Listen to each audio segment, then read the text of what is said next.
Hi and welcome back to 5 Minutes with Dr. A, the series where we break down dentistry into all sorts of various hints, tips and tricks. So today we're going to be going and delving into one of the composite bonding cases, which is a follow-up to the introduction to bonding we did last time.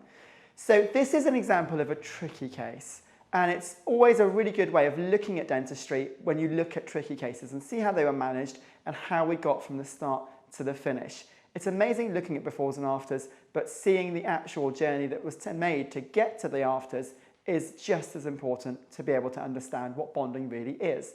So in this particular case, this patient had many years of the teeth wearing away, and they wore away at different lengths and different tricks. So as a result of that, when he presented to us, it was a case of trying to determine where the teeth should originally go. This particular case was a combination case, and I'm not going to concentrate too much on the movement of the teeth. We're going to concentrate on the restorative aspect of the teeth. So when he started at the very beginning, he had significant amounts of wear on his top and bottom front ones, where a number of them have over-erupted into the spaces that they've created to make them a lot smaller than each other. So that the actual teeth, the two centrals, or the two bottom or four bottom front teeth even, none of them match each other. They were all different heights, different lengths, and some of them even different widths as a result of the wear that's happened over many years. So the challenge really was to figure out where the teeth need to go first, because that was the biggest key aspect of this whole case. And we go back to our original discussion about smile design. You've got to design where the teeth need to end up before you start thinking of restoring them. So we went back to basics. We put the centrals in the right positions, we put the laterals in the right positions and the canines, and built the rest of the smile around it with the top ones. And then we moved on to the lowers and built those into position, which meant that the lower teeth needed to come down to get their gum levels to match up, which will then create the actual space we need to build up the teeth back to the right sizes that they originally were. Once we've got them in that position, it makes the rest of the case a bit more easier to manage and predictable, because the teeth actually become in the right positions and they allow us to have the space that we need to do the rest of it. So we did this with Invisalign. We're not going to delve too much into that, so we'll skip past the straightening bit and we'll go on to the bit where we've actually got the teeth in the right positions. And this is what they look like. So just to compare, the befores are on the screen next to the afters with regards to the actual straightening process, so where they started, where they've finished, and this is what we're starting with regards to our bonding. So bonding, as we've said before, is building up using layers of white filling material to be able to get the right increments, thickness, size, colour of the original tooth to match up and try and blend it in as well as possible.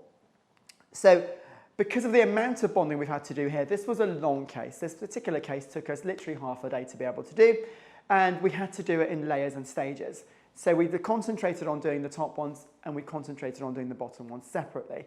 Once we've built them up, it was built up into layers, as you can see on the actual photos, to try and match them as closely as possible. And we've done a pretty good job of it in difficult circumstances. One of the teeth was pretty much half built up in white filling material, which trying to get that to match to a natural tooth is not the easiest in the world, but we've managed to do that quite successfully on this one. With the lowers, they were quite worn at the very beginning, and we'll be able to see in some of the photos that are on the screen now just how much we've managed to blend those back in again and get the bite to be completely stable, because we've spent the time at the beginning getting the teeth into the right positions. One of the questions I get asked a lot is, why couldn't we have skipped the movement stage and gone straight onto the actual bonding stage? The problem with doing that is it stops us from actually being able to put the teeth in the right positions.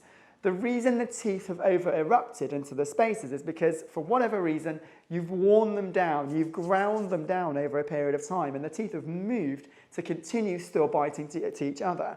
So if you were to just build up the sizes to where they should be, the teeth at the front will hit first, and none of your back teeth will actually bite in the right positions. So that's why you've got to look at the case in terms of the end result first. And if we can move them and get things in the right position right from the offset, then it makes everything else so much easier and more predictable. The length of time on this in terms of success, we always say, will be 5 to 7 years, as long as it's well maintained. Now, obviously, we never ignore the reason that all of this happened in the first place. So the fact that we've ground them down in the first place doesn't mean that that can't happen again. So we've got to rely on some form of retention or some form of nighttime appliance to stop whatever the original cause was of causing the damage from happening again. And in this particular case, it will be a nighttime appliance to be able to stop the grinding, or at least, if it's not going to stop it, to at least reduce or prevent it. And as long as we've got regular examinations and regular checks and reviews from our end, we can minimize the damage as much as possible and make them last and look as nice as they do for as long as possible. If you've got any further questions or anything that's arisen as a result of the things that we've been discussing, please feel free to message me at any point, either on Facebook or Instagram. And please do follow and share with us as well. So we can follow our page here on Instagram or on YouTube to follow all our future episodes and spread the word, because we're going to be going into a lot more detail with a lot more things. Speak to you next time.